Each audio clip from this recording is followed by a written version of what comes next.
জন্য আমাদের লাগছে লাউ ডগা।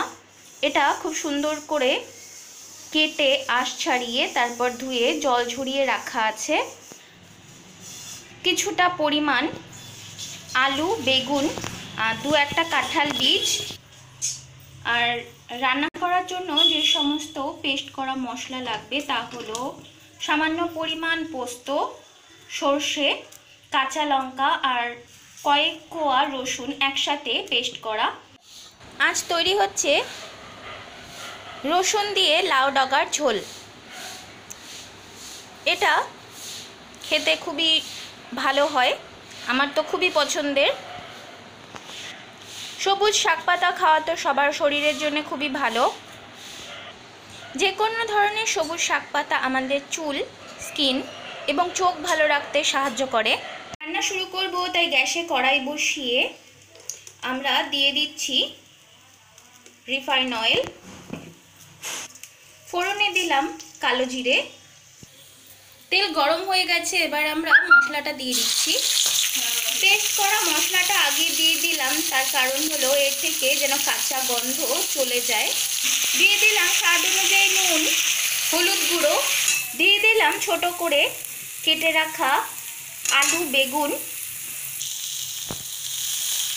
দিয়ে দিলাম লাউ ডগাগুলো।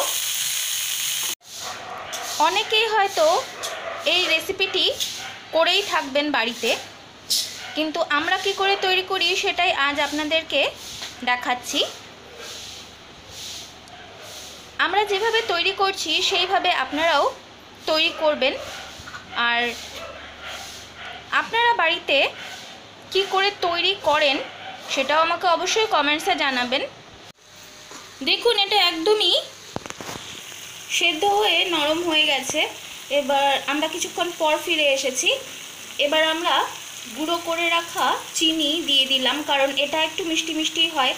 আর এক্ষেত্রে আমি বলে দিচ্ছি, আমরা সবাই লাউ ডগা যেমন বাজার থেকে কিনে এনে তৈরি করি, এটা আমাদের আজকে আমরা কিনে রান্না করছি না। আমার দিদি গিয়েছিল একটা জায়গায় ঘুরতে, জায়গাটার নাম ইসলামপুর। আমরা শিলিগুড়িতে থাকি, শিলিগুড়ির থেকে প্রায় 1-1.5 ঘন্টার দূরত্বে ইসলামপুর অবস্থিত। সেখানে বান্ধবীর বাড়ি ঘুরতে গিয়েছিল, তো সেখানকার মানুষই এটা দিয়েছে।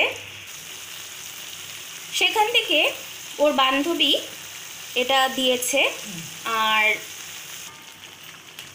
এটা প্রতিফলন করার জন্য আমরা, অর্থাৎ সেখানকার মানুষেরা অর্গানিকভাবে সবজি ফলিয়েছে, কোনো রাসায়নিক সার প্রয়োগ করা হয়নি। দিয়ে দিয়েছি কয়েকটা ভেন্ডি। এই রেসিপিটি করার জন্য যদি আপনাদের মনে হয় যে আরও বেশি মশলা আপনারা রাখতে চান, তাহলে পোস্ত আর সর্ষের পরিমাণ বাড়িয়ে নেবেন। ঢাকা দিয়ে রাখলাম কিছুক্ষণের জন্যে। এবার আমরা ঢাকাটা খুলে নিচ্ছি। দেখুন, এটাতে আমরা আজকে এতটুকুই ঝোল রাখবো, আমার ভালো লাগে বলে। আপনারা যতটুকু রাখতে পছন্দ করবেন সেই হিসেবে এটাকে শুকিয়ে নিলেই হবে। এটা একদমই তৈরি, এবার গার্নিশ করে আপনাদের সামনে নিয়ে আসছি। ফ্রেন্ডস, এই তো ছিল আজ আমাদের লাউ ডগায় রসুন চচ্চড়ি রেসিপি। আশা করছি আপনাদের পছন্দ হয়েছে। বাড়িতে অন্তত একবার ট্রাই করুন, নিজেও খান, সবাইকে খাওয়ান, আর কমেন্টসে আমাকে জানান আপনাদের কেমন লেগেছে। যদি ভালো লেগে থাকে তাহলে প্লিজ লাইক, কমেন্ট, শেয়ার আর সাবস্ক্রাইব করতে ভুলবেন না। পাশে থাকা বেল আইকনটিকে প্রেস করে দেবেন, যাতে নতুন কোনো ভিডিও এলে আপনার নোটিফিকেশান আগেই পেতে পারেন। আজকের মতো এতটুকুই, দেখা হবে এই চ্যানেলে অন্য কোনো রেসিপি নিয়ে।